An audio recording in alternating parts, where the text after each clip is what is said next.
restaurantware. Or all old houses that were used as bed and breakfast. They often had things like this. This is yellowware. This all came out of the landfill. Or not the landfill. Look at the blue and white shard. This is earthenware with transfer printed 1830, 1840. This is also transferware, but later, probably 1860.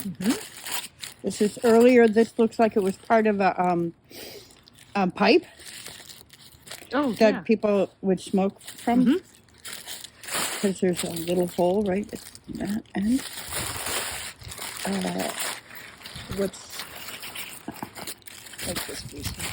That's transferware, but that's earlier transferware, thicker body, earthenware. That's an underglazed blue. So see how thin this is? This is later. This is earlier. Oh, interesting. Yeah, the earlier that it is, the thicker it was. This is porcelain. It's probably Chinese export. It looks like maybe, I don't know exactly, but it could be Amari. But you can tell it's Chinese export porcelain because it's so thin. And they potted really thin. This is earthenware. That's a piece.